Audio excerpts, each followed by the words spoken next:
Que isso. Então vamos iniciar a terceira aula de métodos matemáticos em engenharia naval. Hoje nós vamos falar sobre análise de Fourier, análise de erro de Fourier. O negócio é o seguinte, a ideia aqui é a seguinte: quando você tem uma função periódica e você quer resolver numericamente o problema, quanto é que tem que ser o refinamento da tua malha para você conseguir representar corretamente a função periódica? Tá? Essa é a ideia, tá?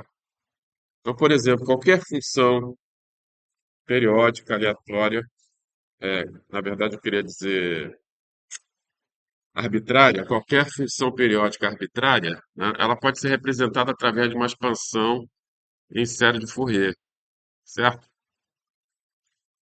Aqui, por exemplo, tá? Vocês estão acostumados em ver a expansão em série de Fourier na forma trigonométrica, tá? Mas você também pode fazer na forma complexa, né? Do jeito que está mostrado aí, f de x igual a somatório coeficiente Cn é elevado a I nk0x, tá? É, lembrando que E elevado a I nk0x é igual a cosseno mais seno, você recupera a forma trigonométrica, tá? Mas trabalhar na forma complexa é muito melhor, tá? Já adianto para vocês. Então, veja que ali embaixo você tem uma função periódica arbitrária, tá? Você pode representar através de uma expansão em série de Fourier. Então, a ideia, o nosso objetivo final aqui é tentar descobrir quanto é que tem que ser o refinamento da malha para você conseguir representar direito essa onda, entendeu? Se o teu refinamento for muito grosseiro, você não vai conseguir representá-la corretamente, tá? Isso que a gente vai ver hoje.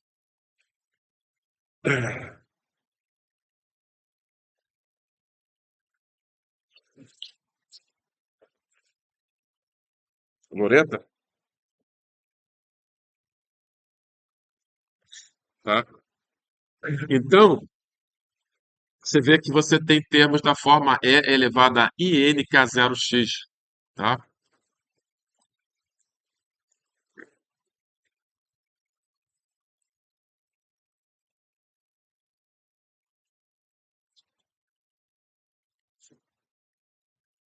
Tiago, né? Leonardo, Leonardo, Augusto. Então, a ideia é ver como é que a gente, por exemplo, quando você deriva a função e elevado a INKX, onde K aqui é o NK0, tá? Onde K é o número de onda, 2π sobre lambda, onde lambda é comprimento de onda. Quando você deriva a derivada exata dessa função, isso aí vai dar o quê? Derrom E IKX. Derrom X vai dar IK elevado a IKX, tá? O que que acontece se você aproximar essa derivada, né? Então vamos chamar essa função de U de x igual a E elevado a IKX, né? Vamos discretizar essa função. Então vai ficar UJ igual a E IKJ delta x, onde o J delta x é o x, né? Peguei o domínio contínuo e discretizei. A forma J delta x, onde J é o índice espacial, ou seja, xj igual a J delta x. Então vamos aproximar a derivada, a primeira derivada. Vamos utilizar a aproximação centrada de segunda ordem para aproximar essa derivada. Então, delta x de uj vai ser o quê? Como vocês já estão cansados de ver, vai ser o j mais um menos o j menos um dividido por 2 delta x. Tá? Então vai ficar E elevado a IK delta x j mais um. No lugar do j você vai botar j mais um menos E elevado a IK delta x j menos um. Tudo isso dividido por 2 delta x. Observe que você pode botar E elevado a IK delta xj em evidência, tá vendo? Aqui aparece aqui o j, aqui aparece aqui o j. Dá para você botar em evidência. E aí vai sobrar E elevado a IK delta X menos E elevado a menos IK delta X sobre delta X vezes E elevado a IK delta XJ, tá? Então, se eu pegar, multiplicar aqui embaixo por I e multiplicar aqui por I, isso aqui, ó, o que é isso aqui?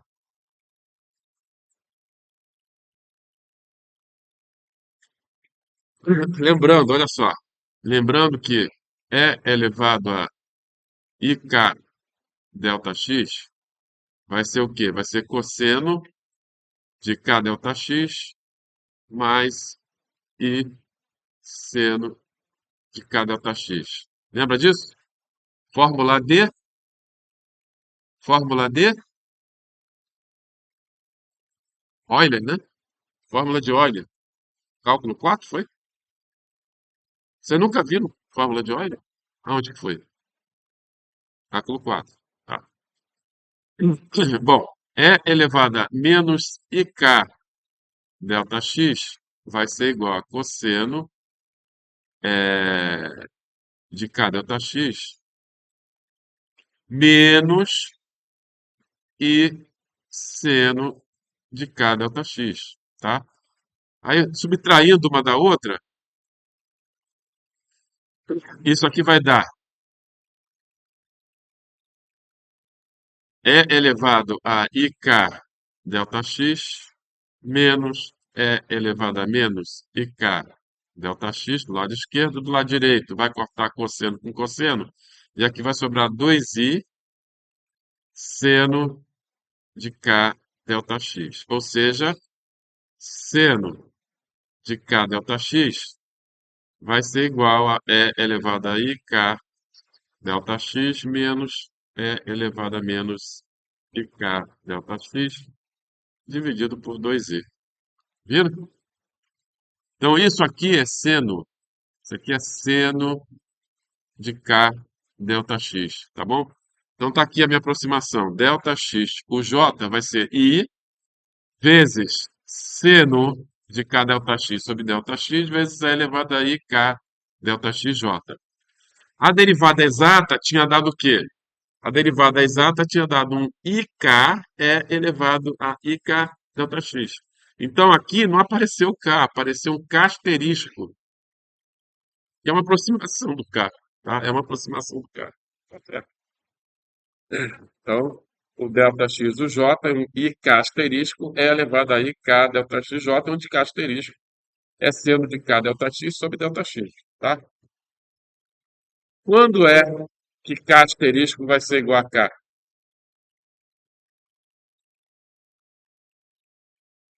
Para onde vai esse limite aí quando o delta X vai para zero?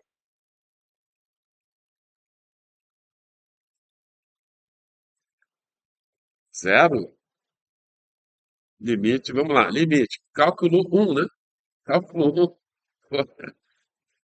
Vamos lá, vamos fazer aqui embaixo aqui, limite, quando Δx vai para zero, de seno de K Δx dividido por Δx. Quando Δx vai para zero, seno de K Δx vai para K Δx. K Δx, tá? Tá?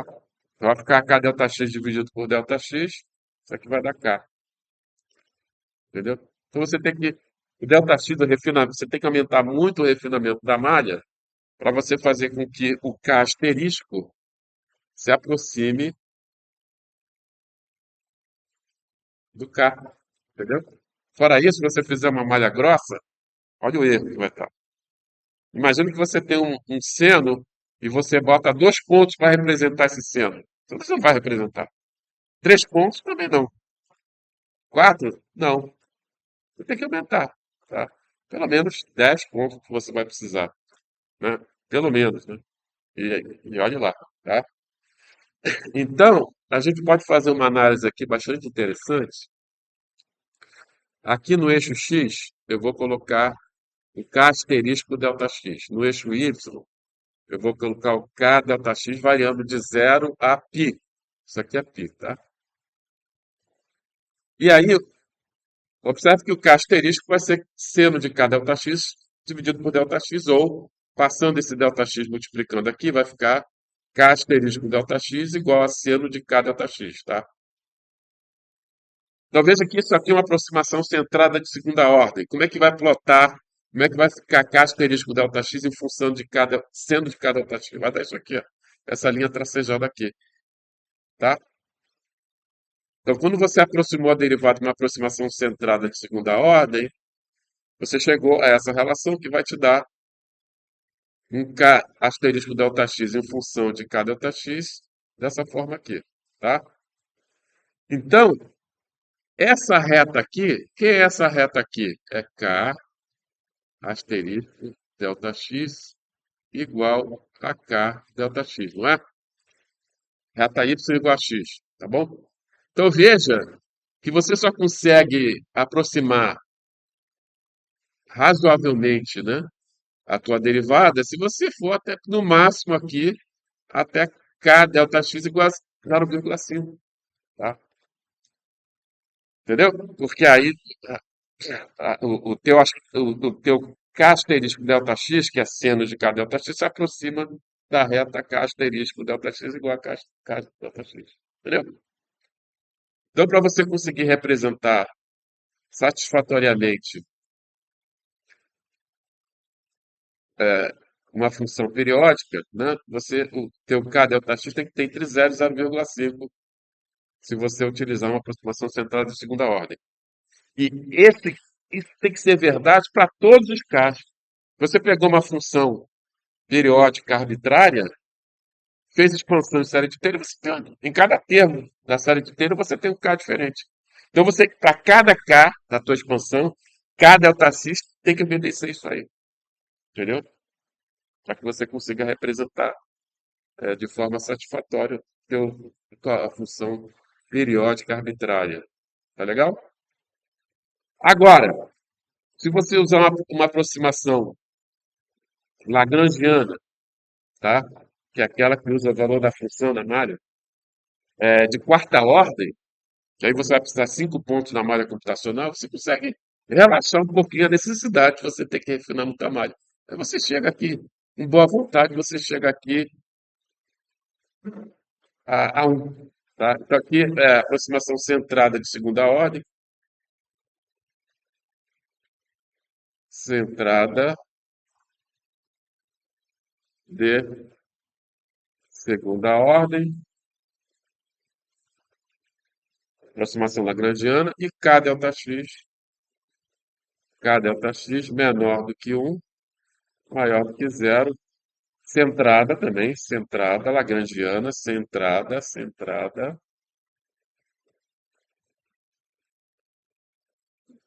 de quarta ordem.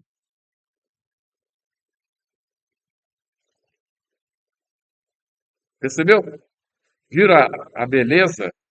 Né? Viram a beleza? Tá? A riqueza, né?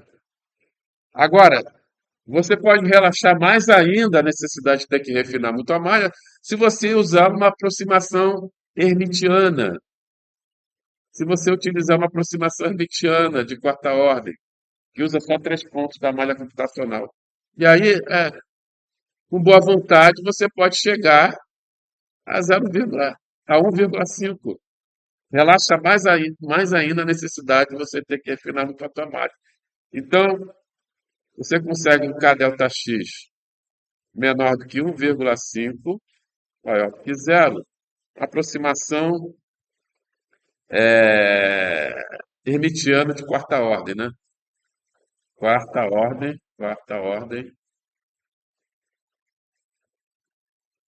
hermitiana, hermitiana, hermitiana. É aquela que usa derivado também, entendeu? Vira beleza? Né? A gente conseguiu demonstrar que se você usar uma aproximação de alta ordem, você consegue relaxar a necessidade de você ter que refinar muito a tua malha, tá? Quem é que chegou aí, por favor? É Maria Eduarda? Maria Eduarda, tá. Eu sei que você é Maria Eduarda. Tô brincando, tô brincando. Você, Maria Eduarda, atraso. Como é que é? Ricardo Almeida, atrasado. João Gabriel, Maia, mais um atraso, mais um. Mais alguém aí chegou? Não? Então é por isso que o pessoal que trabalha com DNS, o que é DNS? Em geral, o que a gente faz aí o que a gente consegue fazer em métodos computacionais, métodos numéricos, para resolver turbulência, é trabalhar com as médias das propriedades, né? A gente usa as equações promediadas de Reynolds, né? E aí, quando você faz a média das equações na Navier-Stokes, você chega às equações promediadas de Reynolds e aparecem termos adicionais que a gente chama de tensões de Reynolds. Você deve ter visto isso em Hidrobásica 1, né? Viram isso? Hidrobásica 1? A dedução das equações promediadas de Reynolds? Não? Ou será que eu que tenho que fazer isso? Ah, vou ter que fazer. Ok. Eu não sei, né? Eu acho que hidrobásica eu devo ter visto isso. Bom, vamos lá. Então a gente consegue, no máximo, trabalhar com as equações promediadas de Reynolds. Só que essas tensões de Reynolds, a priori você não conhece essas tensões de Reynolds, tá? Aí você tem que aproximar essas tensões de Reynolds, por exemplo, utilizando o que a gente chama de hipótese de Boussinesq, tá? A hipótese de Boussinesq, a grosso modo, tá, é uma, é uma lei da viscosidade de Newton, só que em vez da viscosidade molecular aparece a viscosidade turbulenta, tá? E, obviamente, quando você faz isso, você está assumindo que a turbulência é isotrópica. E ela não é isotrópica. Ela varia com a direção, tá? Varia com a direção. Brasil, vai vendo, Brasil. Aí, para calcular essa viscosidade turbulenta, que aliás não é uma propriedade do fluido, não existe fluido turbulento, existe escoamento turbulento, então vai vendo. A gente começa a bolar aí modelos de turbulência, tem modelo de turbulência para todo gosto, né? E nenhum deles funciona direito, tá? Eles não são deduzidos a partir das leis fundamentais de conservação de massa, quantidade de movimento e de energia, tá? É tipo assim uma alquimia, né? É uma bruxariazinha lá. O pessoal põe lá um termo de convecção, um termo de difusão, produção de turbulência, dissipação de turbulência, geração de turbulência, né? Produção, coisa. E existem vários modelos, modelos algébricos, modelos de uma equação, modelo de duas equações, nenhum deles funciona direito, tá? É isso que a gente consegue fazer em CFD, tá? Então, isso vai ser resolvido, espero, em computador quântico, né? Que aí a gente consegue pegar as equações de Navier-Stokes e resolver diretamente a turbulência, tá? E, como eu falei para vocês, a turbulência, ela tem múltiplas frequências, né? Múltiplas frequências, tá? Então, múltiplas escalas de comprimento. Então, você tem que capturar todas essas escalas de comprimento, desde da escala de comprimento da ordem da espessura do escoamento até uma microescala de Kolmogorov, que é o limite inferior, tá? E aí, quanto maior o número de reinos, pior, né? Porque essa microescala diminui. Então, mais refinado tem que ser sua malha, tá? Então, em termos práticos, você fazer DNS para capturar escoamento ao redor de casco de navio, avião e carro, proibitivo, tá? Talvez com o computador quântico aí a gente consiga fazer isso e resolva esse problema, tá? A gente consegue, no máximo, estudar a esteira turbilionar de um cilindro, né? Porque para reinos a partir de 500, né? Toda a esteira turbilionar é turbulenta, o escoamento é turbulento, embora a camada limite da superfície do cilindro seja laminar, a esteira turbilionar é turbulenta, dá para você tentar fazer DNS, o pessoal faz, tem gente que faz isso, tá? E o número de reinos não é tão alto assim, é 500, tá? Então você não precisa refinar muito a tua malha, tá? Mas de qualquer forma você tem que refinar. E aí o pessoal que faz DNS, graças a Deus eu nunca fiz, usa a aproximação hermitiana, né? Essa aqui, ó, quarta ordem, Padé, né? Correção de Padé, tá? Entenderam por que que eles fazem isso? Porque relaxa a necessidade de você ter que refinar muito a malha, né? E aí você consegue fazer o teu processamento com tempo razoável, tá? Então aí você pensa, bom, esquema hermitiano você tem que inverter a matriz. Mas eu acredito que compensa, né? Porque senão o pessoal não usaria DNS, né? O pessoal ganha mais em termos de tempo invertendo a matriz do que refinando um tamalho. Se você usar uma aproximação lagrangiana de segunda ordem, você vai ter que refinar muito o tamalho. Até o K delta X vai ficar 3,5. Se você usar um esquema hermitiano de quarta ordem, relaxa o delta X, você vai ficar um K delta X entre 0,5. Tá? Então compensa. O pessoal faz isso, então compensa. Tá? Embora você tenha que inverter a matriz. Beleza. Pessoal, até agora eu só falei em aproximação de derivados espaciais. Agora vamos começar a falar de aproximações temporais. Vou apresentar vários métodos de integração, né? Que a gente aproxima derivado espacial e integra no tempo, né? Então vamos falar agora desses métodos de integração no tempo. E aí nós vamos estudar a ordem de cada método, a estabilidade, né? A gente precisa saber da estabilidade. Nem todos os métodos funcionam. Tem métodos que são instáveis para convecção, tem métodos que são instáveis para difusão, né? Então a gente tem que fazer esse tipo de estudo, de estabilidade e de ordem, né? De acurácia, né? Que o pessoal fala.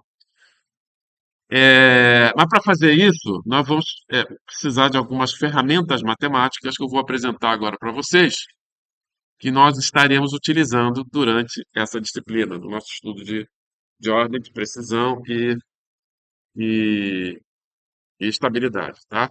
Então, por exemplo, a solução dessa equação aí. DUdt igual a lambda U mais A é elevado a mt. Isso é cálculo? Cálculo 2? Equação diferencial? Cálculo 2? Beleza. Alguma sugestão como resolver essa equação? Senhores matemáticos, vocês fizeram 4 disciplinas de cálculo, hein? Você deve manjar cálculo pra caramba. Mais do que eu, né? Porque tá mais fresco, né? Eu estudei cálculo há, deixa eu ver, 40 anos atrás, né? Mas ainda guardo alguma coisa. Mas vocês devem ter mais coisas ainda no cérebro. Coisas mais frescas no cérebro. Vamos lá. Como é que a gente resolve essa equação aí? Hã?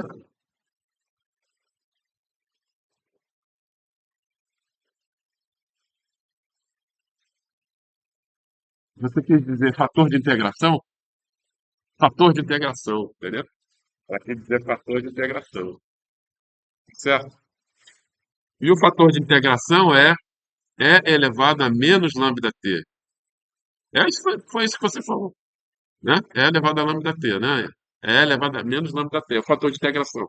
Eu vou multiplicar essa equação aqui, do lado esquerdo e do lado direito, por e elevado a menos lambda t. Então, e vou passar esse cara aqui, ó, para a esquerda, tá? Então vai ficar e elevado a menos lambda t, deu dt, menos lambda u é elevado a menos lambda t igual a é elevado a mi menos lambda vezes t. Tá legal? Beleza? Sem trauma. E aí, o que é isso aqui?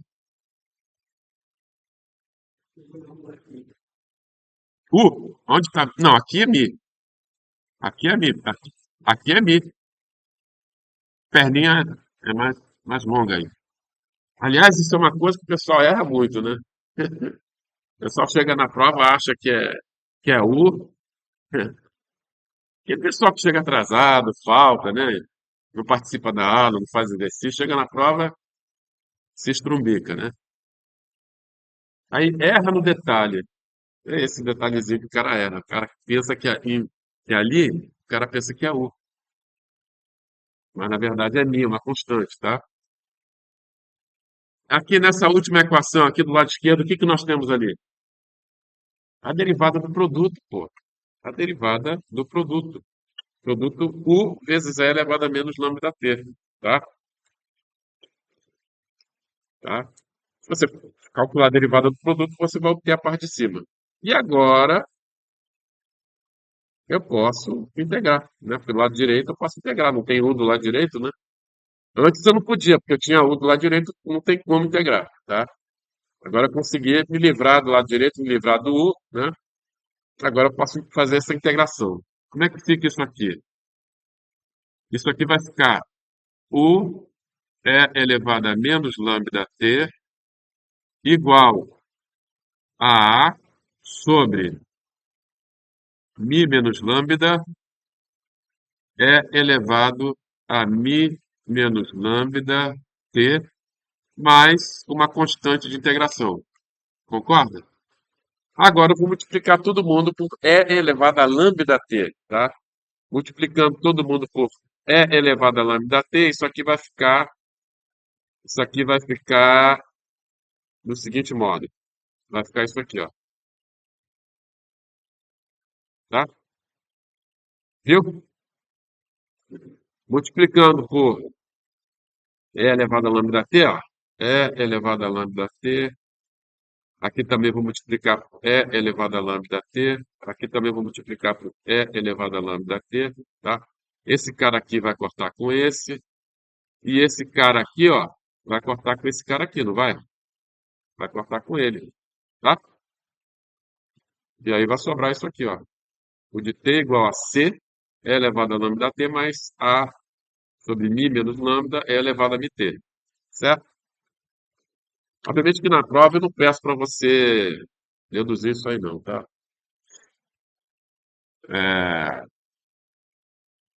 Aliás, eu acho que eu até forneço essa solução aí, tá? Não cai questão que peço para você resolver esse tipo de equação, é mais para vocês refrescarem a mente. E essa equação aqui, como é que a gente resolve?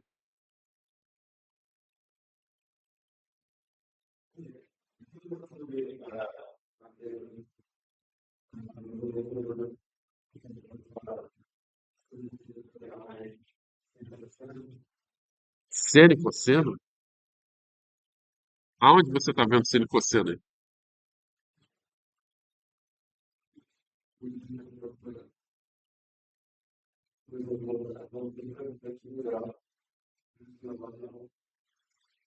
Não, você deve estar confundindo com essa equação aqui, talvez, tá? É, quando você tem... Bom, vamos chegar lá. Como é que a gente resolve essa equação aí? A gente chuta uma solução do tipo U de t igual a uma constante c é elevado a lambda t, tá? E aí você deriva du dt igual a... Vai ficar o quê? Vai ficar c lambda é elevado a lambda t, deriva mais uma vez d2u dt2 igual a c lambda 2 é elevado a lambda t. Substitui, substitui aqui, substitui aqui, substitui aqui. E o que você vai obter é isso aqui, tá? E aí observe que você consegue cortar a constante c e você consegue cortar a constante elevada a lambda t. E o que vai sobrar é o famoso polinômio característico. Agora me lembro, professor. Vai dar seno e cosseno quando o lambda for complexo, entendeu?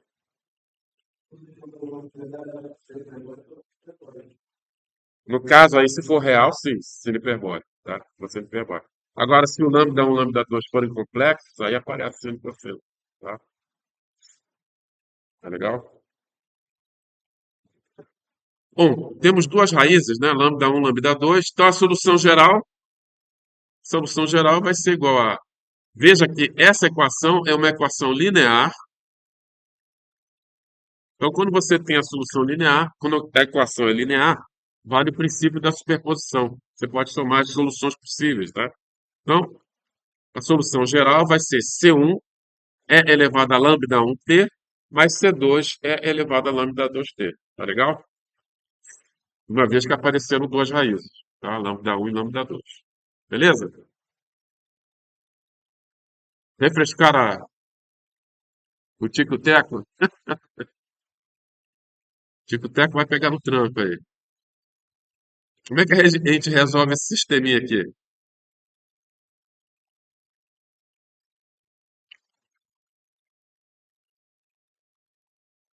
Poxa, isso aí. Escreve na forma matricial.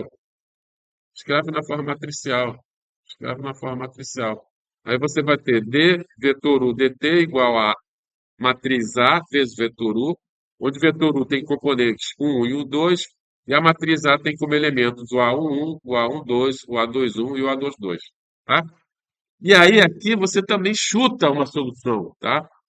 Uma solução U de T igual a uma constante, como é uma equação vetorial, você coloca um vetorzinho aqui, é elevado a lambda T, né?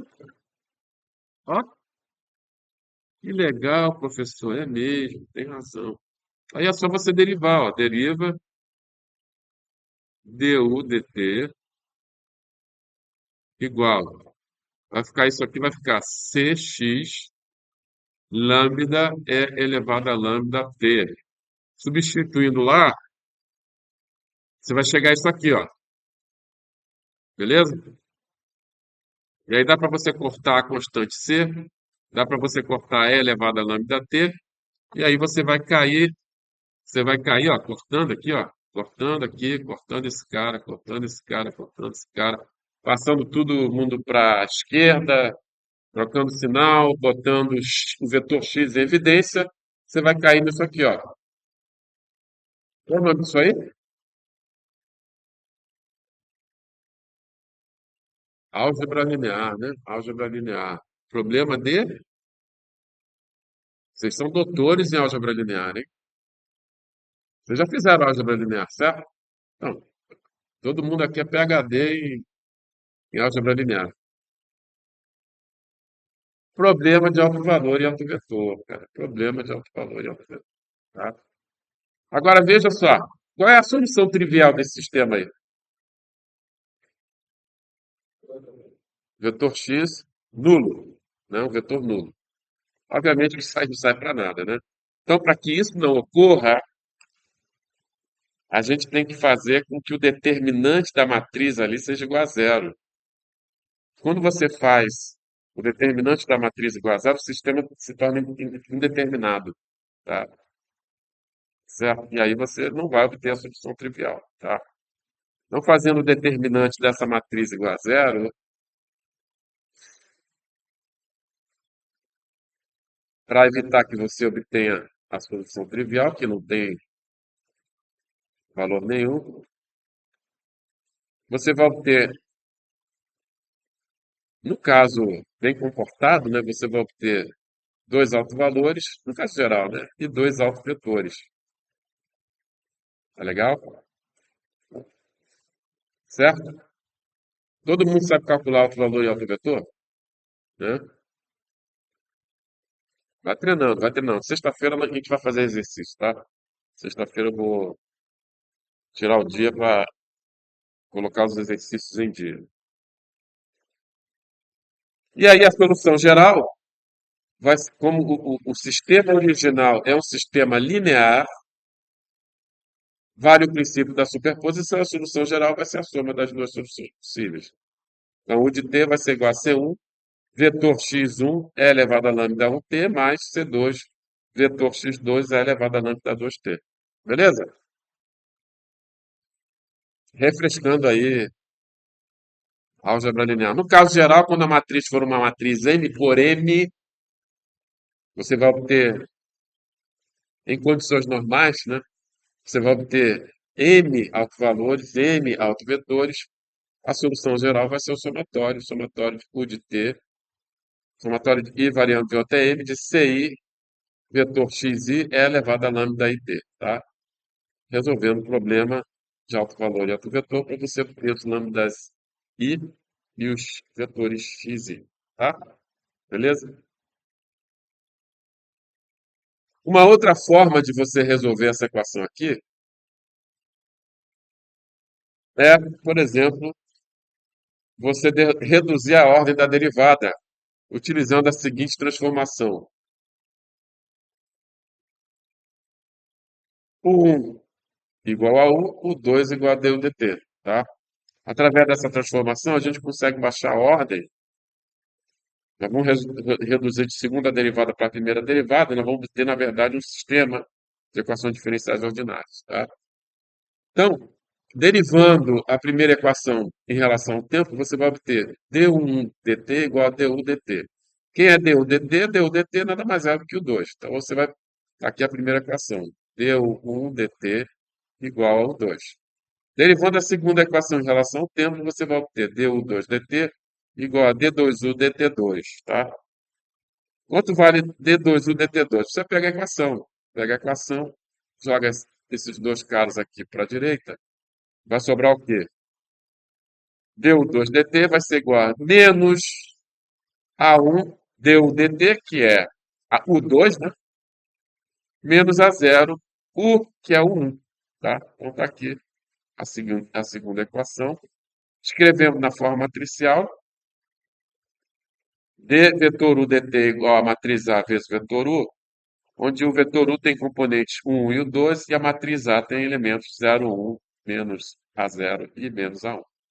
Todos enxergados aí? Tá? E mais uma forma aí legal de você resolver aquela equação da segunda hora. É, E aí vale o princípio da superposição, né? Vale o princípio da superposição. Você vai cair no problema de alto valor e alto vetor novamente, né? Vale o princípio da superposição. A solução geral vai ser vetor u de t igual a C1 vetor x1 é elevado a lambda 1t mais C2 vetor x2 é elevado a lambda 2t. Beleza? Tranquilo, pessoal? Deixa eu ver. Ok. Agora, solução geral dessa equação aí. É uma equação, é um sistema de equações diferenciais ordinárias, só que agora você tem um termo forçante, que é a constante, tá? Um vetor constante, e a matriz A também tem elementos constantes, tá legal? Como é que a gente pode resolver isso aí? É, dá para resolver fazendo o seguinte, ó. Resolve a homogênea, resolve a homogênea, a solução da homogênea vai ser igual. Igual a quê? Vai ser somatório de I variando de 1 até N de CI é elevado a lambda i t, mas agora, veja que a solução particular também é a solução do estado estacionário. Por quê? Porque o vetor F é um vetor constante. Tá? Então, no estado estacionário, o que que acontece com d dt? O que que acontece com d dt? Quanto vale d dt no estado estacionário? Vale zero.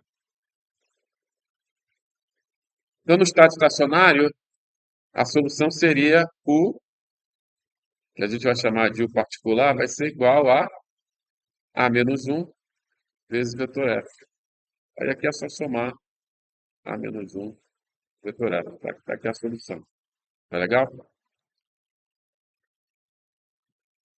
Beleza? Mas eu vou mostrar uma outra forma de você ver uma outra forma de deduzir essa solução.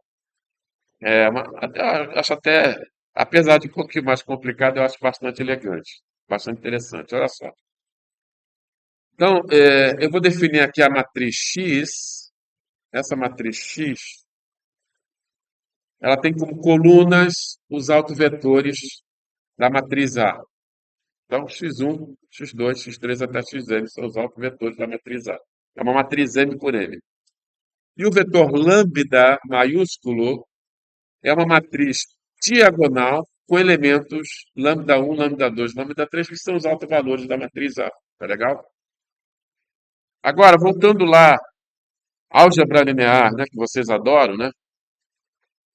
tem lá um teorema, né, que diz o seguinte: se os autovalores da matriz A são reais e distintos, então a matriz A é diagonalizável. Ela é diagonalizável. E aí tem outro que diz, na verdade é um corolário, né? Se a matriz A é diagonalizável, se ela é diagonalizável, então existe uma transformação similar que diagonaliza a matriz A. E essa aqui é a transformação que diagonaliza. Você pré-multiplica a matriz A por x menos 1 e pós-multiplica por x que você diagonaliza ela. Você obtém a matriz lambda. Tá? Lembra disso? Da álgebra linear? Bom, e aí eu vou usar isso para desacoplar o sistema. Veja que esse sistema aqui é um sistema acoplado. O que é um sistema acoplado? É um sistema que uma equação depende da outra. Você não pode resolver as equações individualmente, tá? Você tem que resolver tudo junto. Então, eu quero desacoplar. A ideia é desacoplar esse sistema. Aí você vai chegar a um sistema desacoplado que você pode resolver independentemente de uma equação da outra, né? E obter a solução. E aí você pega essa solução e acopla de novo e você obtém a solução do sistema acoplado. Então, para desacoplar o sistema, eu vou pré-multiplicar aquela equação aqui de cima por x menos 1. Vou multiplicar por x menos 1, x menos 1, x menos 1. Aqui, entre o A e o U, eu vou colocar a matriz identidade x menos 1. Tá legal?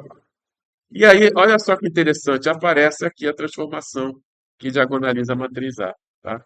E eu vou chamar de x menos 1 vezes o vetor U, vou chamar de vetor W. Tá? E vou chamar de vetor G o x menos 1 vezes o f, e aí eu vou chegar a um dw, d vetor w dt, igual a lambda, porque isso aqui é o lambda, né?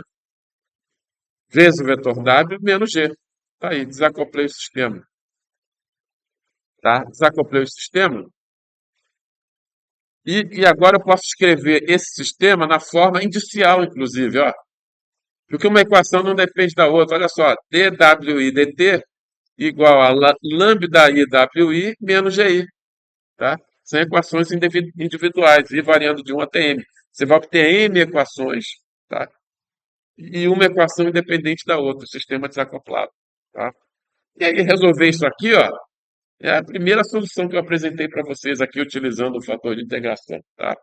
E aí você vai chegar a essa solução. Ou seja, wi de t vai ser igual a ci elevado a lambda i t mais gi sobre lambda i. Tá? Beleza, agora eu vou pegar isso e vou escrever novamente na forma matricial, tá? Tá aqui o vetor W, esse aqui é o vetor W, e esse aqui, e esse aqui? Esse aqui, gente, é... como é que eu posso escrever isso aqui? Isso aqui nada mais é do que lambda menos 1 vezes vetor G. É a inversa do lambda multiplicando o vetor G. Vai dar aquele vetor lá, tá? E aqui você tem esse vetorzinho aqui com elementos C1 é elevado a lambda 1t, C2 é elevado a lambda 2t e assim por diante. Agora eu vou acoplar o sistema. Para eu acoplar o sistema, se eu desacoplei multiplicando por x menos 1, para acoplar agora eu vou multiplicar por x. Vou multiplicar pela matriz x. Tá? Então, o que eu estou fazendo aqui? Eu estou multiplicando todo mundo aqui pela matriz x, aqui pela matriz x e vou multiplicar aqui pela matriz x. Tá? O x vezes o w vai dar o quê? Vai dar o de t, né? Tá?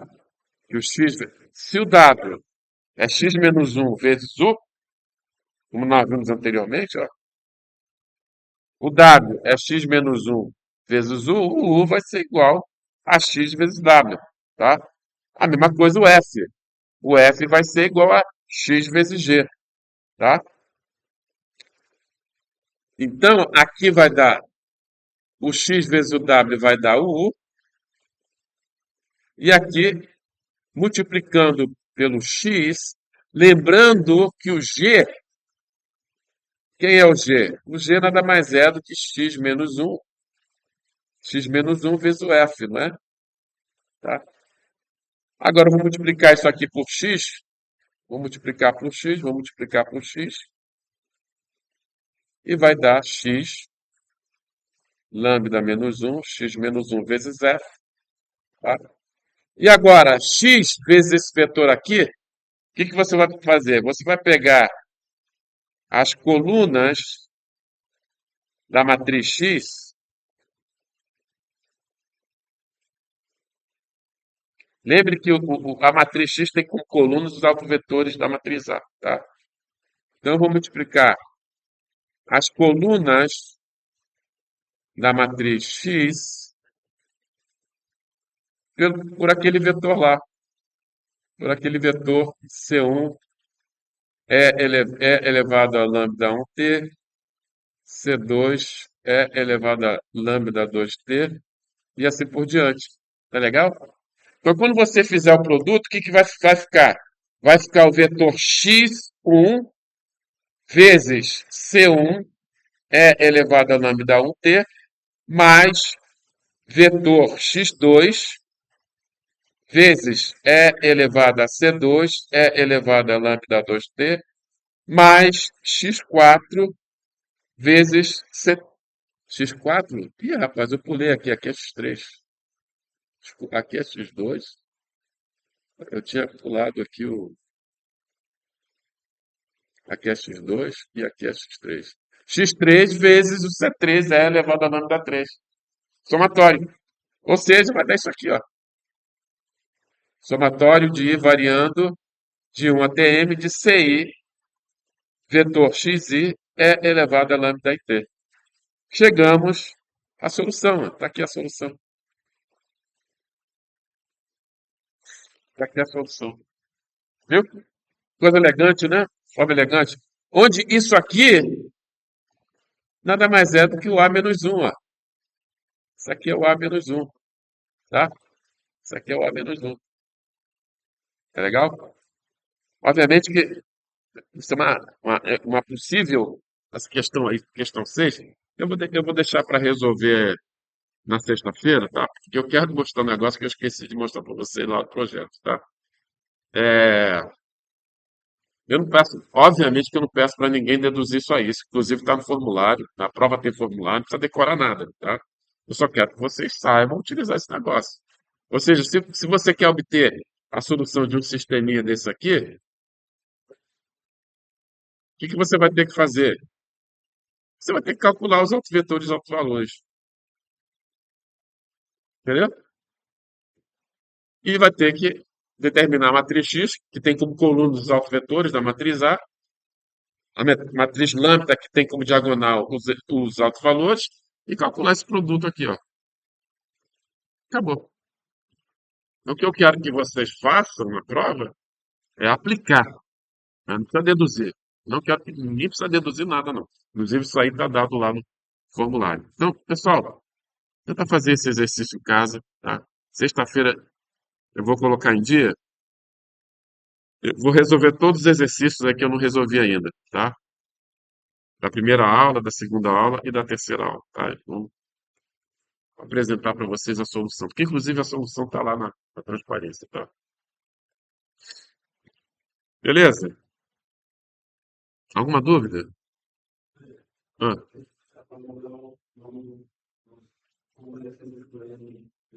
Vai ser parecido. Não vai ser igual, não. Não vai ser igual, sabe por quê? Porque o pessoal cola, né? O pessoal tem mania de fazer umas colinhas pequenininhas assim, você consegue enxergar. Eu não enxergo, né? Eu não consigo enxergar absolutamente nada. Mas a pessoa sem óculos consegue enxergar um negocinho pequenininho. Aí vai e copia. Então não vai ser igual, tá? Antigamente eu fazia igual para estimular vocês a fazerem a lista, né? Mas o pessoal se aproveita, vai ser parecido com isso aí. Os exercícios vão ser parecidos, pô. Vão ser parecidos, tá? Não tem para onde fugir. tá? Não tem para onde fugir. Então, o objetivo é que vocês façam a lista, tenta fazer com consciência, tá? Não decora gabarito. Tem gabarito por aí, o pessoal decora gabarito. Olha, pô, se decorar gabarito resolvesse, ninguém era reprovado em métodos matemáticos, entendeu? Então tenta fazer o exercício, tenta fazer. Exercita o que vocês aprenderam em cálculo e álgebra linear. Vocês não estudaram álgebra linear e cálculo, naquilo lá, o objetivo não foi torturar vocês, né? É porque vocês precisam daquilo ali. Vocês são engenheiros, vocês têm que saber aquilo ali, entendeu? Serão engenheiros, né? Bom, aí eu acho o seguinte, cara. A condição necessária para ser engenheiro é gostar de matemática e física. Engenharia, o pessoal costuma dizer, não fui eu que inventei essa história, dizer que engenharia é matemática, física e bom senso.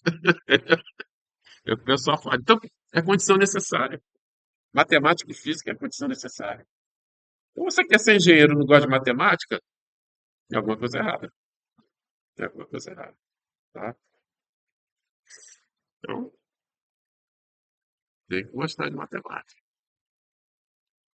Beleza? Eu vou mostrar para vocês uma coisa que realmente eu esqueci de mostrar no projeto, que é o seguinte, vamos lá. Deixa eu ver aqui, peraí. Projeto,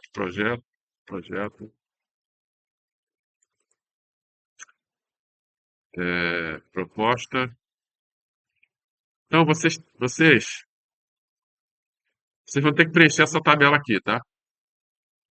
Amplitude A sub D, a potência média eu mostrei como fazer, né? E a frequência, F asterisco, tá? Razão de frequência. O F asterisco é a razão entre a frequência de vibração e a frequência natural na água do sistema massa-mola, tá? E isso eu vou deduzir posteriormente. Isso aí vai ser igual à velocidade reduzida, que é a velocidade, né? Velocidade reduzida.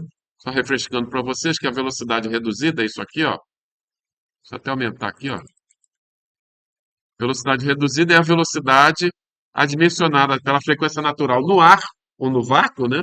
E o diâmetro, entendeu? Então, essa razão de frequência, que é é a frequência de vibração adimensionalizada pela frequência natural na água, depois eu vou mostrar para você, vai ser igual a velocidade reduzida vezes a frequência de vibração adimensionalizada pelo diâmetro e pela velocidade do escoamento. E isso você já obtém direto lá nos resultados, que eu vou mostrar hoje para vocês como fazer isso, é através da transformada de Fourier, tá? Vezes a raiz quadrada de 1 mais Ca, que é o coeficiente de massa adicional, dividido pela razão de massa M asterisco. De acordo com a teoria potencial, e isso será demonstrado aqui em sala de aula, o coeficiente de massa adicional do cilindro é igual a 1, de acordo com a teoria potencial, tá? Então precisamos determinar isso aqui, pessoal. Essa frequência de vibração adimensional.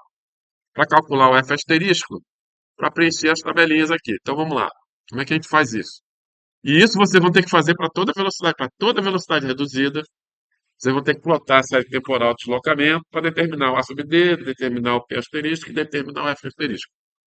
Mas não precisa apresentar no relatório. No relatório eu só quero isso para o ponto de máximo coeficiente de potência. Tá legal? Então vamos lá.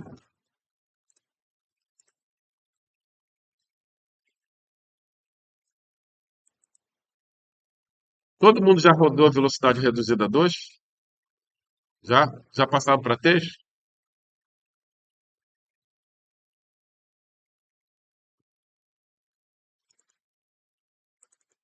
Então, pessoal, olha só. Deixa eu falar uma coisa para vocês. Deixa eu refrescar uma coisa para vocês. É o seguinte, tá? No arquivo de input, o que que vocês têm que alterar? Aliás, não vamos nesse aqui, não. Vamos nesse aqui, não. Vamos lá nesse aqui.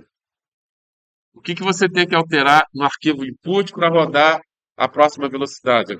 Vamos ver se vocês fizeram certo, tá? Aqui você tem que botar um na primeira linha.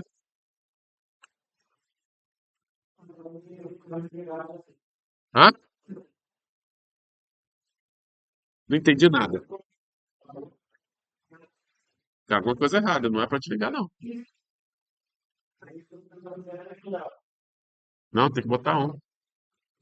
Eu sei por quê. Provavelmente teu VAR 100 está corrompido. Se você botar zero, vai começar de novo do stream. Esquece, tá errado. Você tem que botar um. Porque quando você coloca um ali, ele vai procurar o VAR, o arquivo VAR. E aí você tem que botar aqui, último arquivo de reinicialização. Você põe 100. Se deu erro, é porque ele está corrompido. Ele tentou ler, deu erro. Tá errado. Tem que rodar a partir do um,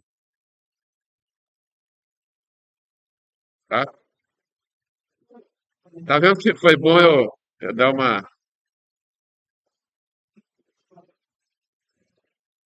Ou 99, tá? Se o 100 tiver corrompido e deu erro, é porque está corrompido, gente. Então você põe 99. Por isso que eu disse, olha, guarda os dois últimos. Pode ser que o último esteja corrompido. Provavelmente está, tá? Que mais que você tem que mudar? A velocidade reduzida inicial continua sendo 2, que ele vai sair de 2 vai para 3. E a velocidade reduzida final você põe para 3, tá? Início do modelo turbulência agora vai começar do zero, tá? Isso aqui é importante, tem que começar do zero, beleza? A, a partir para 3, para todas as velocidades. Só no início é que eu só ligo o modelo de turbulência com 100 mil interações. Por quê? Porque ele demora muito. Se você põe o modelo de turbulência desde o início, ele vai demorar muito a emitir os votos, tá? Então, por isso que eu faço as 100 mil primeiras iterações, laminar, que aí ele emite, começa a emitir o votos. Aí, depois que ele começou a emitir o votos, você pode ligar o modelo de turbulência, tá? Mas, para velocidade reduzida 3, 4, 5, 6 até a 12, você vai botar zero aqui. Início do modelo de turbulência, zero, tá? Tô avisando que... E aí é só isso. Não precisa mudar mais nada. Ah. Começa em 3. É de 3 para 4. De 4 para 5. Inicia... Ah, não. Aqui? A 1. Sempre 1. Só o primeiro que é zero. Quando é zero, ele começa do escoamento livre, free stream. Quando você põe um, qualquer número diferente de zero, põe um. Ele vai pegar o último arquivo de reinicialização que você deixou. Pode ser que seja 200, pode ser que seja 199, o último que aparecer lá. Por isso que eu digo, guarda os dois últimos, porque o último lá dela está corrompido. O pessoal que deu erro aí está corrompido. O último ou o penúltimo, entendeu? Se o teu está dando erro, é porque o 100 está corrompido. Vê a quantidade de memória do último e do penúltimo, você vai ver que o último está com menos memória do que o penúltimo, entendeu? Então valeu essa revisão aqui, tá? Eu quero que vocês façam tudo direitinho. Bom, vamos lá. Então vamos lá, como é que a gente determina a frequência F asterisco?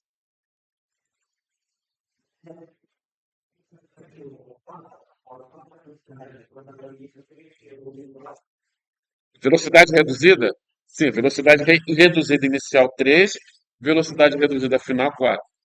E lá em cima continua 1. É que eu não entendi a pergunta dele, tá?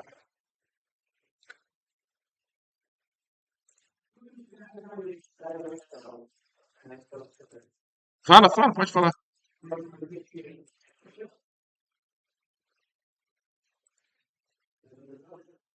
É, você vai fazer o quê? A malha, vai animar a malha, campo de pressão. A ideia faça duas animações do campo de pressão. Uma sem linha de corrente, o outro com linha de corrente, tá? A vorticidade e a viscosidade turbulenta, tá? Então, na verdade, são cinco, né? Porque o coeficiente de pressão um sem linha de corrente e o outro com linha de corrente. Eu mostrei como gerar linha de corrente, né? Tá. Então vamos lá. Vou carregar aqui o TechPlot.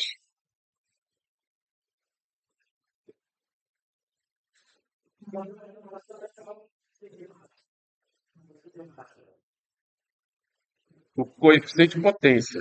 Não confunda com o coeficiente de pressão, tá? É o CP, é esse que aparece aqui nessa coluna aqui, quer ver? Ó? Esse cara aqui, ó. Esse CP aqui, que vai ser igual duas vezes a soma das potências médias, dividido por um mais duas vezes o máximo A sub D, que aparecer. Então você vai ver o máximo entre o A sub D do primeiro cilindro, segundo cilindro, terceiro cilindro. Se tiver o máximo A sub D, você pega esse A sub D, naquela forma, tá?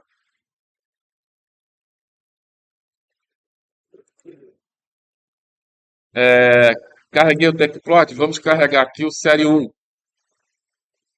File, load,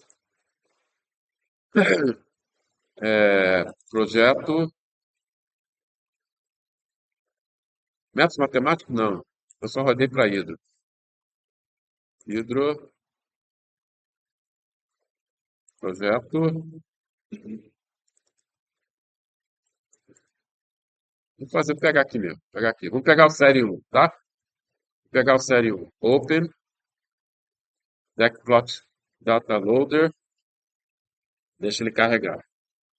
Carregou? Olha o transiente ali, ó. A gente não está interessado no transiente. A gente só quer a parte estabilizada. Então, vou jogar metade fora, tá? Então, você vem aqui no plot, value blanking, include value blanking, activate, corta do 0 ao 50. Vamos cortar do 0 ao 50, tá? Ele cortou, dá um view fit, beleza? Bom, aí você faz lá, legenda, tudo bem. Para você determinar o valor máximo, a amplitude, como é que a gente determina a amplitude desse cara aí? Você vem aqui no view, no plot, melhor dizendo, vai no axis, vem aqui no range, y2. Veja que aqui já aparece o valor mínimo e o valor máximo ali. Tá vendo? Então a amplitude vai ser a soma dos módulos, a soma do módulo do mínimo, o módulo do mínimo mais o módulo do máximo dividido por 2. Essa vai ser a amplitude, tá? Entenderam isso? Veja que o mínimo ali é menos 0,183 aproximadamente, e o máximo é 0,174. Então você pegar os módulos e somar, tá? Você vai pegar os módulos e somar. Agora, vamos carregar aqui. Vamos engrossar um pouquinho a linha. Oi,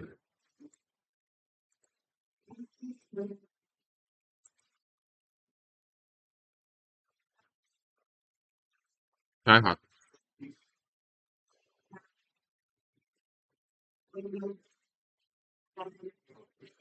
Dá Ctrl C, Ctrl C. Começar tudo de novo. É, dá Ctrl C, pô. Dá Ctrl C. Bom, vamos colocar a legenda. Melhor colocar a legenda aqui. Plot, line legenda, show. Aí vamos colocar aqui cilindro 1, né? Aqui no lugar do Y, vamos colocar cilindro 1, tá? Vamos diminuir o tamanho disso aqui, tá muito grande. Agora vamos carregar o série 2. File, load, cadê o load?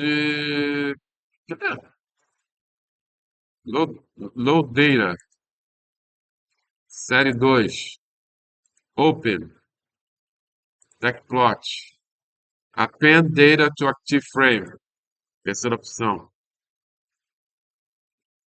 Aí você tem que. Não vai mostrar nada porque ele carregou isso e vai gerar uma zona 2. Então, para você plotar o gráfico da zona 2, você vem aqui, Create Map. Você tem que botar aqui zona 2 aqui, tá? Ok. Vamos mudar a cor aqui. Vamos engrossar a linha. E vamos, no lugar de Map 5, vamos botar cilindro 2, tá? Beleza? Agora vamos carregar aqui File, Load Data. Pô, ainda bem que eu toquei no assunto do arquivo de entrada, né? Porque já tem gente aí fazendo coisa errada. É por isso que os resultados no final ficam todos doidos, né? E a pessoa que comete um erro desse aí não fica legal, né? Aí vai dizer que o programa do professor não funciona. Conclusão, o programa do professor não funcionou. Vamos lá, Create Map, zona 3, ok, ele criou. Agora, ele é pouco criativo, não botar um azulzinho aqui, backplot e map 6, vamos botar cilindro 3, tá? Beleza? E aí, por exemplo, para você determinar a amplitude do cilindro 2, aí você tem que desabilitar os outros, né? Você tem que desabilitar esse cara, desabilitar esse cara aqui, dá um view fit e vem aqui axis, plot axis, range y1, tá aqui, ó, valor máximo, valor mínimo, tá? A soma do módulo do valor mínimo mais o módulo do valor máximo divide por 2, para você determinar a amplitude, tá? Beleza? E aí faça a mesma coisa pro cilindro 3. Habilita esse cara aqui, habilita o cilindro 3, dá uma ajustada aqui, view fit, né? Plot axis. Já aparece aqui o valor máximo e o valor mínimo. Beleza? Alguma dúvida? Vamos fazer isso? Close. Aí vamos habilitar todo mundo? Não, junto. Põe junto, tá? Só na hora de calcular a amplitude você faz esse macetezinho aí, tá? Ou então você, na base do olho, você vê qual que tem o pico maior, vê o que tem um pico menor e faz isso. Você pode fazer isso também, tá? Tem. Vou mostrar para você, tá? Mostrarei. Viu, Fit? Você pode usar esse cara aqui, ó. Esse cara aqui, esse quadradinho aqui. Você aperta ele, vem aqui no pico máximo, põe em cima aqui, já aparece o Y do cilindro 1. O Y aqui, ó. Tá vendo aqui, ó? O Y do cilindro 1, tá? Já aparece o 1, 2, 3, né? Mas não necessariamente os máximos estão no mesmo ponto, tá? No mesmo X, no mesmo tempo, desculpa. Então tá aqui o Y do cilindro 1, tá? O Y máximo. E o Y mínimo deu aqui, ó. Deu aqui embaixo, ó. Y mínimo deu aqui, ó. Você põe aqui, mais ou menos. Fica difícil, cara. Foi. O mínimo aqui, ó. Menos 0,183. Bateu com o que tinha dado antes, tá? Daí faz a média do módulo dos dois, tá? E divide por 2. Faz a média, no caso, tá? Beleza? Então você pode fazer desse jeito também. É, eu acho melhor fazer do outro jeito que eu falei para você, tá? Ok. Agora, eu preciso determinar a frequência, tá? Para determinar a frequência, eu vou calcular a transformada de Fourier, tá? Vocês se lembram da transformada de Fourier? Transformada de Fourier, viram isso em cálculo?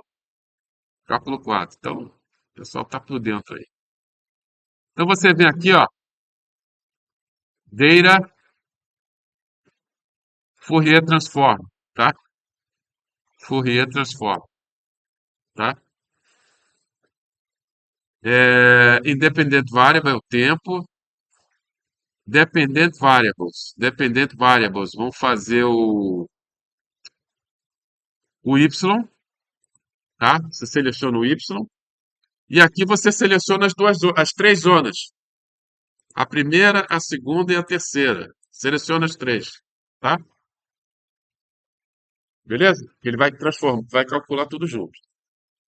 Aí você vem aqui, ó, importante, obey source zone blanking, para você não conseguir não considerar o transiente.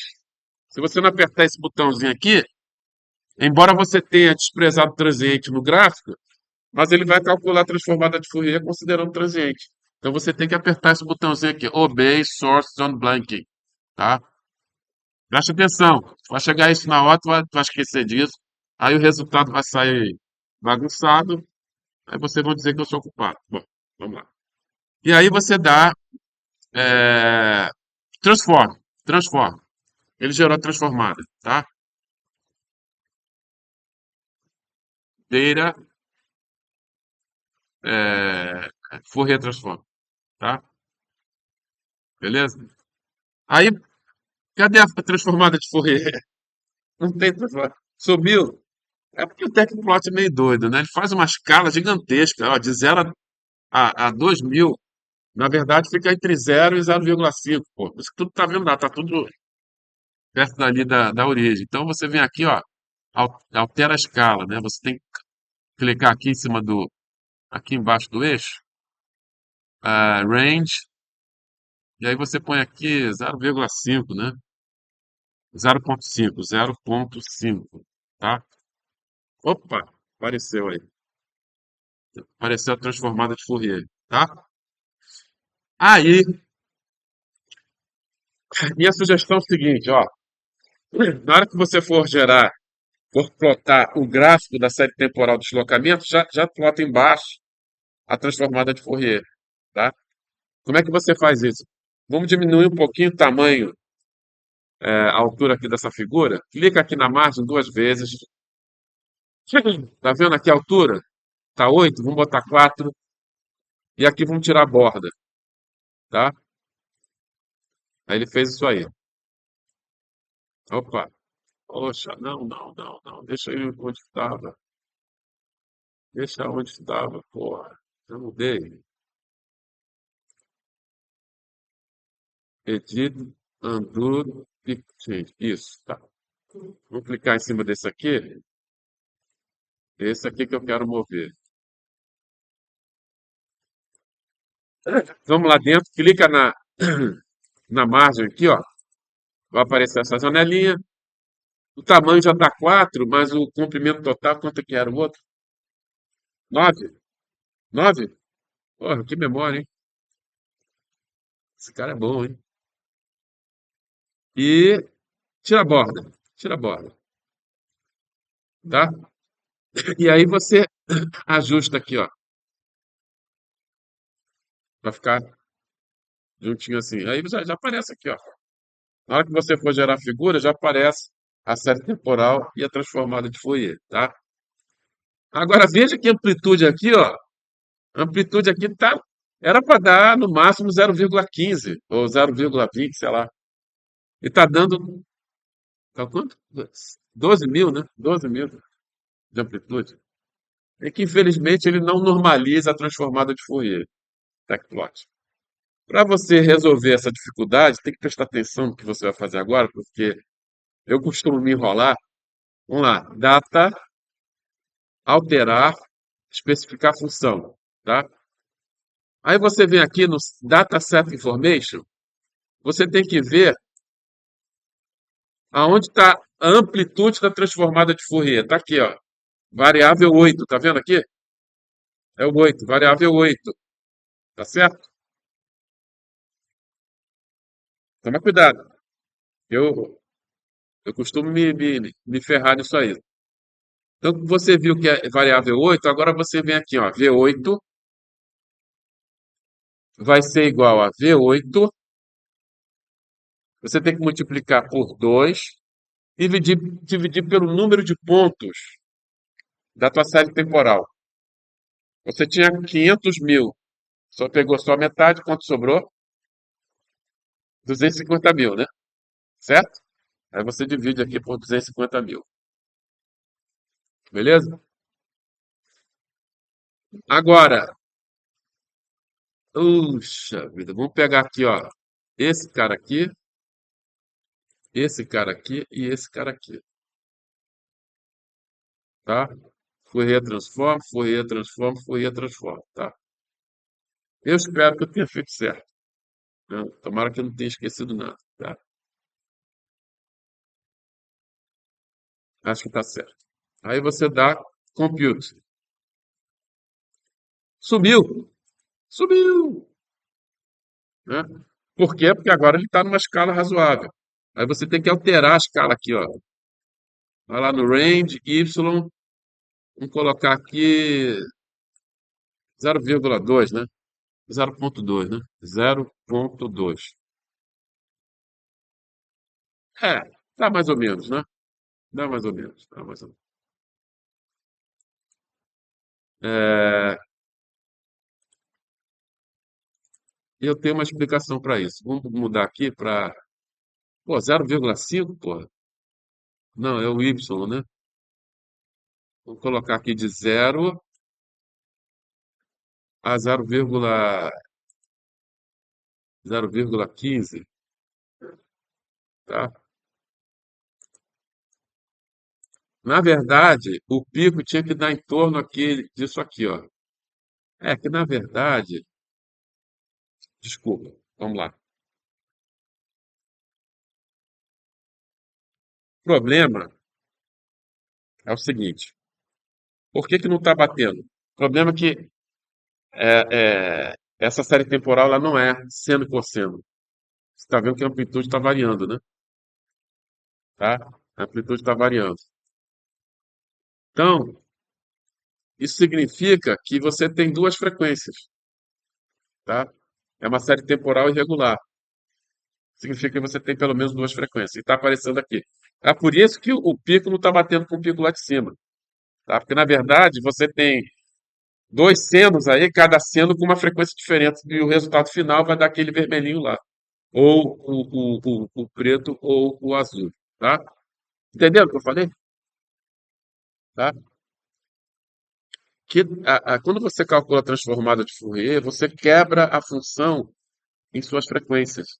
Tá? Se você tem uma série temporal irregular, se você tem um seno, e você calcula a transformada de Fourier, você só vai ter uma frequência, vai ter um pico só. Se a tua série temporal é irregular, significa que você tem mais de uma frequência. Tá legal? E aí, quando você calcula a transformada de Fourier, vão aparecer dois picos. É o que está acontecendo ali. Tem dois picos ali. Viram isso? Tá vendo que tem dois picos ali? Tá? Então, não era para esperar que o pico lá da transformada vermelhinha batesse com o pico que nós medimos.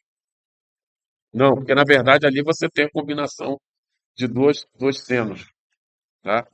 Com frequência diferente, tá certo? Então, esse aqui é o do primeiro cilindro. Vamos colocar uma legenda aqui.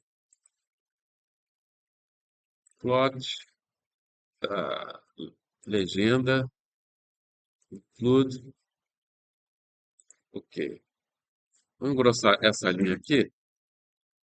Colocar ela mais grossinha, 0,4. Do segundo cilindro pretinho, aqui 0,4. E a terceira é azul mesmo, né?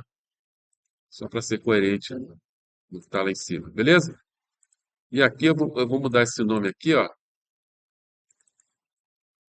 Como é que eu vou mudar o nome aqui, ó? Peraí. Close. Você vem aqui. Vamos mudar o nome aqui, ó. Aqui ele tá.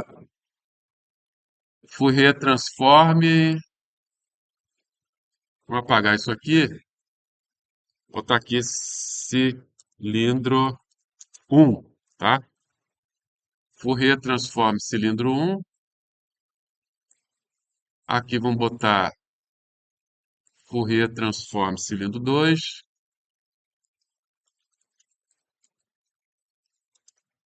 tá? E aqui Fourier transform cilindro 3, beleza?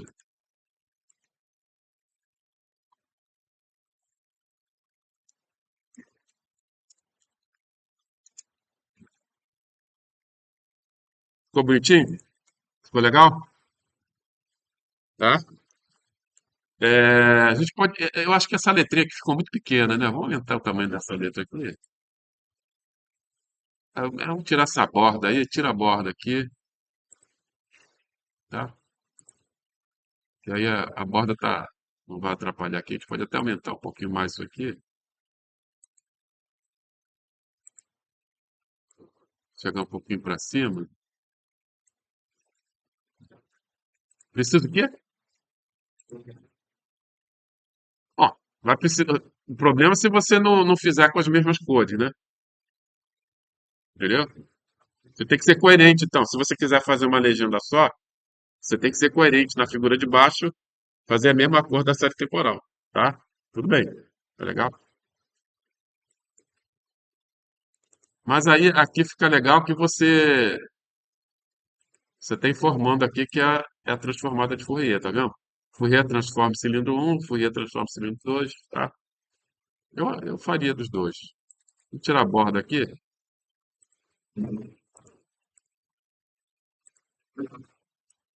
Pô, aqui não consegue ficar legal aqui, poxa. Ah, tudo bem. Tá? Viram? Viram isso? Vou deslocar um pouquinho para cá, para ficar bem alinhado aqui. Estou apertando Ctrl e apertando a setinha aqui para a esquerda, tá? Acho que ficou legal. Viram isso? Então, quando vocês forem plotar a série temporal dos deslocamentos, já plota a transformada de Fourier, tá? Já deixa a transformada de Fourier. Aí, quais são as frequências que estão participando aí? Aí você vem aqui, nessa caixinha aqui, aperta, né? Você vem aqui, pega o pico aqui, ó, da frequência. Pega o pico aqui, ó. Provavelmente, isso aí não é exatamente o pico. Porque, infelizmente, o TechPlot, ele pega os pontos, distribui entre 0 e 2000. Em vez de concentrar os pontos entre 0,5, ele vai entre 0 e 2000. Então, se você for observar bem, você só tem poucos pontos para definir a tua transformada de Fourier. E aí, provavelmente, o pico não é exatamente esse aqui. Ele pode estar entre esses dois, entre esse e esse aqui, localizado em algum lugar aqui, tá? Mas vai fazer o quê? Tá? Aí você clica aqui em cima, ó, e aqui já aparece a frequência aqui, ó. Esse aqui já é o FV adimensional, tá? Isso que aparece aqui, ó, esses valores aqui, ó, do cilindro, frequência do cilindro um, frequência de vibração do cilindro 2, frequência de vibração do cilindro 3, já é já é o FVD sobre o infinito, já é dimensional, tá? Já está dimensionalizado. Que o programa ele só te dá resultados adimensionais, tá? Então, o que você está obtendo ali já é o FV vezes T dividido por infinito, tá? Viu? Viram como? Aí você vem aqui na tabelinha e preenche aqui, ó. Cilindro um, cilindro 2, cilindro 3. Se tiver duas frequências, aí dá um jeitinho de colocar uma em cima da outra, tá? Aumenta um pouquinho o tamanho da coluna, né? Da linha, sei lá, da coluna. Aumenta um pouquinho, né? Para você botar duas frequências. Porque eu estou vendo mais uma frequência aqui, ó. Tem mais outra frequência aqui, tá vendo aqui, ó? Tem mais outra frequência aqui, ó. Tá vendo? É por isso que o sinal está irregular, porque você tem duas frequências. Se fosse um seno ou um cosseno uniforme, você teria um pico só. Tá? Como a amplitude está variando, é que você tem duas frequências ali contribuindo. Tá? Por isso que aparecem dois picos aí. Alguma dúvida, senhores, sobre isso? Como determinar as frequências? A frequência está aqui, ó. Minto! Informação incorreta. Na verdade, a frequência é o eixo X, não é o eixo Y, tá? Isso aqui, na verdade, é amplitude, ó. A frequência é isso aqui, ó. Tá vendo aqui, ó? O X1 aqui é o eixo X que é a frequência, tá? Hã? É uma só. Porque você está vendo que todos os picos estão coincidindo. O que você tem aqui é a amplitude do seno que está. Amplitude do seno, tá? Porque você tem, por exemplo, a soma de dois senos com frequência diferente e amplitude diferente, para dar aquele sinal irregular, tá? Então, isso aqui são as amplitudes, a frequência é essa aqui, ó. Tá? A frequência é essa aqui, ó. Ó, voltando lá, ó. É o X1 aqui, a frequência, tá? Desculpa, pessoal. Estava induzindo vocês ao erro aí, tá? Então, a transformada de Fourier te dá a amplitude e a frequência do sinal, que contribui para o sinal total, tá? Aí você, o que que você tem que fazer para gerar a figurinha? Vem aqui, File. Isso aqui é importante, o Bruce Lee. Você é fã do Bruce Lee? Você é fã do Bruce Lee? Nunca viu? Que isso, cara? Pô, cara, é uma lenda, cara. Exportar, export, exportar, tá? Region, all frames. Já está em all frames. Ó, já está em all frames. Que legal. All frames. Se você botar current frame, ele só vai colocar a figura que você tá mexendo, tá? Então você tem que tomar cuidado. Pode ser que na hora que vocês forem plotar, você tem que botar all frames, tá? E aí, ok. Vamos gerar essa figurinha aqui, ó. Deslocamento. Vamos gerar ela aqui, ó. Deslocamento, deslocamento, deslocamento e já transformada de Fourier, tá? Ó, agora vamos ver se ele fez o que nós solicitamos, tá? É... Cadê? Velocidade 2. Será que ele fez deslocamento? Será que ele fez? Fez. Entendeu?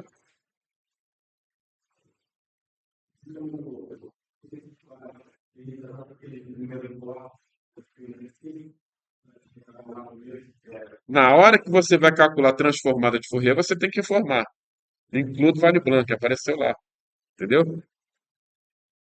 E eu ressaltei isso. Você tem que fazer, porque se você não excluir, ele vai fazer a transformada de Fourier do todo, inclusive do transiente. Aí, porra, aí bagunçou tudo, tá? Beleza, pessoal? Ó que legal, né?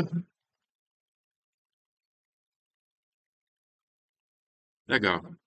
Então, alguma dúvida, pessoal? Deixa eu ver se eu posso falar mais alguma coisa. Acho que não. Beleza. Então, deixa eu terminar aqui a gravação. Eu vou botar isso lá